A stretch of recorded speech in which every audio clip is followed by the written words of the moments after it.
সাংবাদিক সকলৰ ওপৰত আজি কিছুদিনৰ আগতে মুৰাৰজাৰ থানা অৰ্থাৎ হোজাই জিলাৰ মুৰাৰজাৰ থানাৰ অন্তৰ্গত বান্দৰমেলা এগৰাকী ঠিকাদাৰ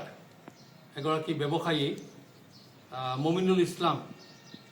তেওঁৰ পিতৃ হৈছে গফুৰ আলী। এই মমিনুল ইছলাম নামৰ ব্যৱসায়ীজনে কাৰ্বি আংলং জিলাৰ সাংবাদিকসকলৰ ওপৰত এটা অপবাদ আনিছে যে কাৰ্বি আংলং জিলাৰ সাংবাদিকসকলক তেওঁৰ হাতৰ মুঠিত ৰাখিব পাৰে, কাৰ্বি আংলং জিলাৰ সাংবাদিকসকলক তেওঁ কিনি ৰাখিছে বুলি এটা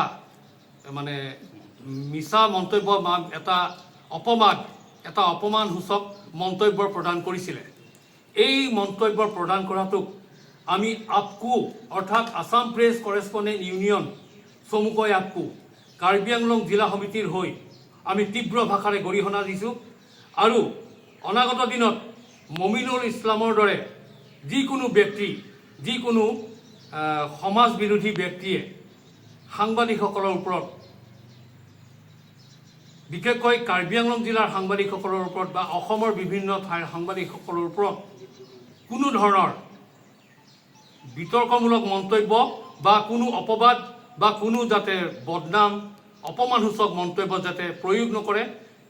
তাৰ বাবে আমি সেই মমিনুল ইছলামৰ লগতে সেইসকল সমাজ বিৰোধী চক্ৰক সমাজ বিৰোধী ব্যক্তিসকলক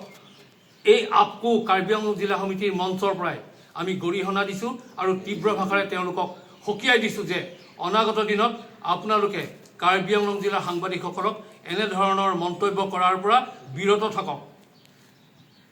এইখিনি আমি কাৰ্বি আংলং জিলা আপকো কাৰ্বি আংলং জিলা সমিতিৰ হৈ আমি তেওঁলোকক এনেকুৱা ধৰণৰ মন্তব্য নকৰিবৰ বাবে আমি আহ্বান জনাইছোঁ। লগতে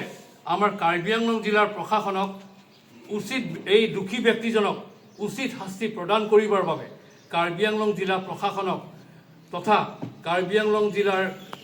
স্বায়ত্তশাসিত পৰিষদৰ মুখ্য কাৰ্যবাহী সদস্য ডক্টৰ তুলিৰাম ৰংহাং ডাঙৰীয়াক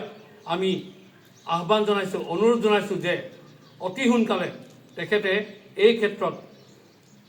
এই দোষী ব্যক্তিজনৰ ওপৰত এক বিহিত ব্যৱস্থা গ্ৰহণ কৰি তেখেতৰ মানৱতাৰ পৰিচয় দাঙি ধৰক। ধন্যবাদ।